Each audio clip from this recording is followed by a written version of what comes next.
I want to play some clips for you of Jim Jordan. Jim Jordan is a Republican congressman.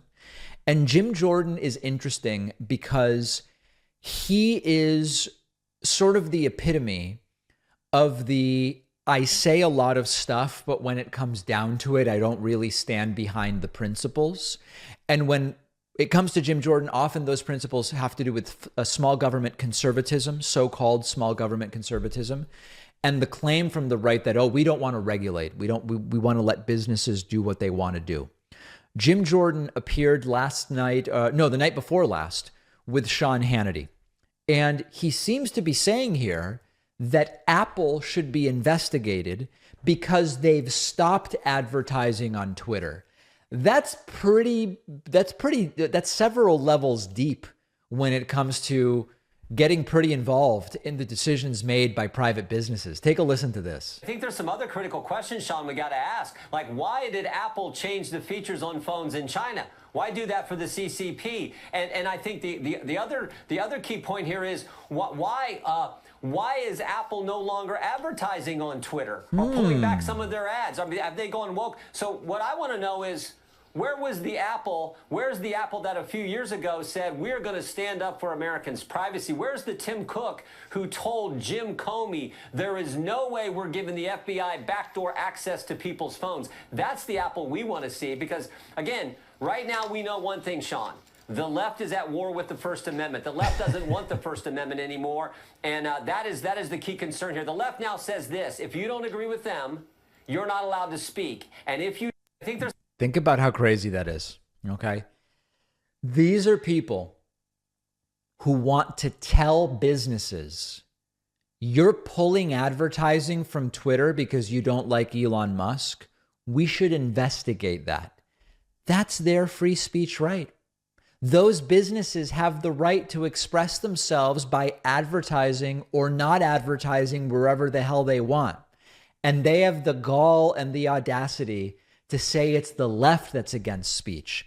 Understand that all of these actions being taken by people related to Twitter are protected by free speech. If someone wants to protest Elon Musk's ownership of Twitter by quitting Twitter, that is their constitutionally protected free speech right. Whether it's because they're woke or not doesn't really matter.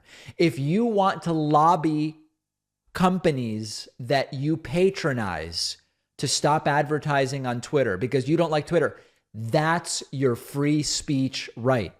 If I see that, what company, Frameworks is advertising on Twitter, and I want to go to Frameworks and say, hey, you shouldn't advertise on Twitter because of this, that, the other thing. That's my free speech right. And if Gator Frameworks, this is my mic stand. If Gator Frameworks says, oh, we want to ignore what our customers are saying and keep advertising on Twitter, that's their right. And if they say, that's kind of an interesting idea. Yeah, maybe some of our customers are right. We shouldn't advertise on Twitter. That's also their free speech right. This is all speech. And they claim it is the left that is suppressing speech. These people are pathetic. And by the way, they should be worried. If they start investigating Apple, what will happen with all of the investigations into Hunter Biden that they have planned? One other clip from this appearance 2 nights ago, continuing to talk about Twitter. Take Twitter off the App Store, so there's some good news there. Is it maybe because Elon Musk threatened to compete with Apple? Yeah, well, I probably so, but it sounds like that meeting went well today. We'll find out tomorrow. So let's hope they're not going to kick Apple out of the App Store. But I think there's... Imagine if 10 years ago, even 8 years ago, I told you in 2022, almost 2023, Republicans are going to be on Fox News doing segments wherein they say, hey, you know what?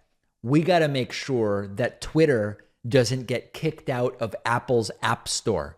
And if they do, we might just have to investigate that. These people are truly something else. It's all small government. It's all small government.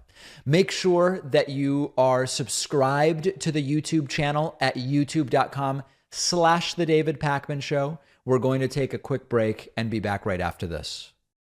Our sponsor, Magic Spoon, is the breakfast cereal that tastes amazing, but without the sugar, carbs, and the crazy ingredients. Magic Spoon has taken your favorite childhood cereals and brilliantly transformed them into something you can feel good about eating, because each serving has 0 grams of sugar, under 5 net carbs, and is packed with 13 grams of protein.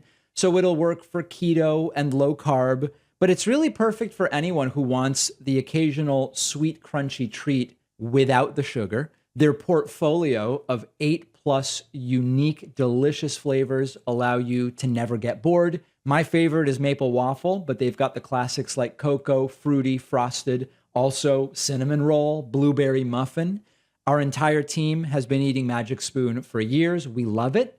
But if you don't, they send you all your money back. It's really easy. Magic Spoon has been supporting the David Pakman Show for a long time. They always give my audience $5 off when you go to magicspoon.com/Pakman and use the code Pakman. The link is down below.